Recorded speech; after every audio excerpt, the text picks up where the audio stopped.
Hey, how's it going guys? Chris here, blasting people in the face with shotguns and trying to survive the brutal online world of Doom's competitive multiplayer.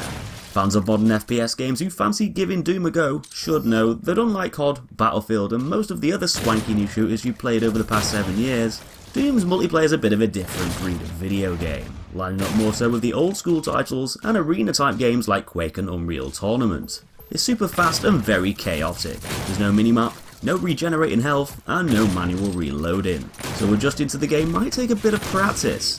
But anyway, here's my top 10 tips to help you out, hopefully allow you to get the drop on your enemies, kill more, die less, and generally survive and possibly dominate in Doom's online multiplayer. So first things first, I'm going to kick this list off with a big piece of advice, and probably one of the main tips. You can have the best aim of all your mates, reaction times of a king, and a 3.7 kill to death ratio on Call of Duty, but in Doom that's probably not going to be enough to save your ass. One thing that will is those little blue and green things you'll see dotted all over the map. The blue pickups the health and the green the armour, and running over these is going to replenish that lost health, and the armour will boost it even further, giving you up to double what you started with when you spawned. Having a full bar of health and a high amount of armour will likely see you through a firefight much more easily than someone who's failed to collect them, and so you should make getting as much health and armour your priority as you wander around the map.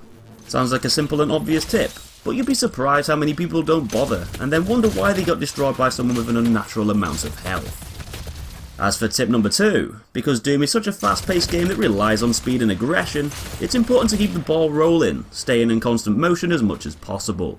Standing still will make you an easy target to pick off, but if you keep moving all the time, you're gonna not only be harder to hit, but you can also trick other players, sidestepping random patterns and confuse them, forcing them to miss their shots, and allow you to stay alive longer in a shootout. But even when you're not battling against someone, moving is still a very important thing to do, as you can gather up that health and armour as you dash around the map, getting you ready for your next encounter with an enemy player. Now, just like most online shooters, learning the maps is always a key thing to becoming better at playing on them. Whether it be the best flanking routes to use, the best windows for overlooking areas, or the best lanes to reach objectives. In Doom, this is also, if not more so, a very important factor. Learning the maps will not only allow you to traverse them easier and discover new places to reach or retreat to, but it can also be very useful when going for those power-ups, power weapons, large health packs, big armour boosts, and of course, those possible demon rune spawning locations. Knowing the ins and outs of each map will grant you all the knowledge you'll need to get your health and armour back rapidly, acquire those super overpowered weapons, and even the chance to become the almighty demon. As for the next tip, you should use the most suitable weapon for specific scenarios. Use the weapons to their advantage.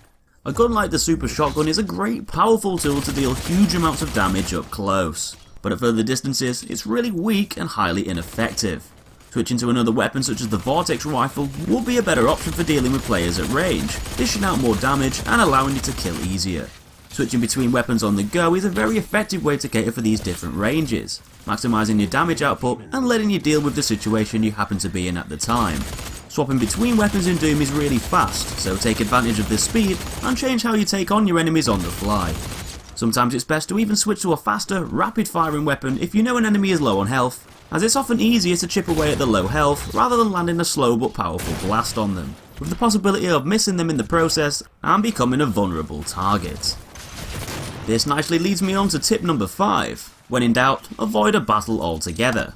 If you're low on health, totally outnumbered, or putting yourself into a vulnerable position out in the open, most of the time it's best not getting too ballsy and switch to a more defensive playstyle.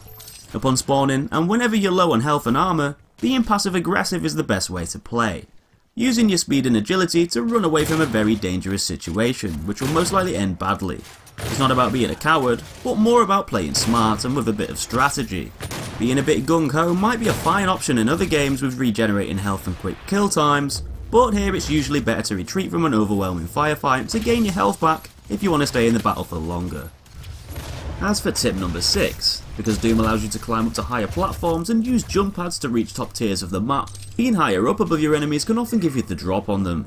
Not only can you spot them easier as you look down below, but they're also less likely to spot you, giving you the chance to land your first few shots on them, which might just make all the difference.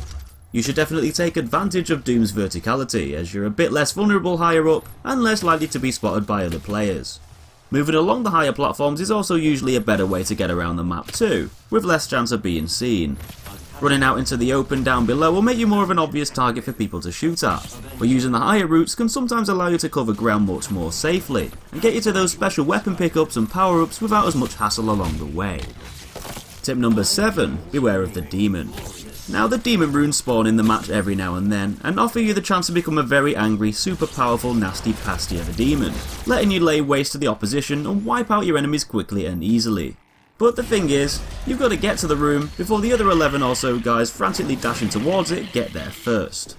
Be extra careful when going for the rune, as a lot of other players who want to become the demon, which is pretty much everyone else in the match, allies and enemies, will most likely be there too. If an enemy gets to the room before yourself or a teammate, it's usually best to get the hell out of there and far away from the hostile demon player, as they're going to be much stronger and more powerful, and 90% of the time, the demon's going to turn you into mushy paste. Keep your distance from the demon as much as you can, though if you're feeling brave and slightly stupid, you can choose to take him on, chipping away at his health, but I'd advise not doing this if you want to survive. But if the demon is low on health, it can be a good tactic to hunt them down, finish them off, to gain the chance to steal the rune off the dead demon and transform into it yourself, letting you turn the tides of battle and destroy the opposing team. Moving on to the next piece of advice, which is using the ability to strafe and stay on target. This kinda links in with tip number 2. Using your speed and momentum to manoeuvre around your enemies. Moving side to side and stepping in random patterns can not only confuse your enemies, making you an unpredictable target to hit, especially when they're using weapons like the rocket launcher and the shotgun, but it's also a great way to stay on target too. Because your movement speed is fairly quick, and you can strafe easily on Doom, lining your shots up with other players can be much easier if you move with them and aim with your movements rather than your aiming. Obviously, you're still going to have to aim successfully to hit them, but unlike games with slower movement speeds like Battlefield, here you can often get on target simply just by running side to side to adjust your aim and land those important shots. Now Doom maps quite often have big, deadly pits and falling zones that can kill instantly if you drop yourself into one. It goes without saying that you're not going to want to fall into these, as not only will you look like a twonk because you're embarrassingly sent back to that spawn screen, but you'll also lose any bonus armour, power-ups and power weapons you happen to be holding at the time.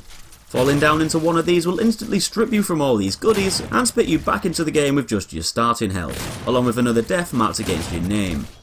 Learn where these pits are, but most of all, learn how to get around them. Practice jumping across platforms to gauge jumping distances for getting over them if need be, and get to grips with that double jump, as it's not quite as effective as you might think. And that finally leads me over to the last tip of the video. Make sure you use those grenades. It's often easy to forget that you're carrying throwable explosives and teleporting devices when you're in the thick of the action, trying to mow down hostiles at 99 miles an hour.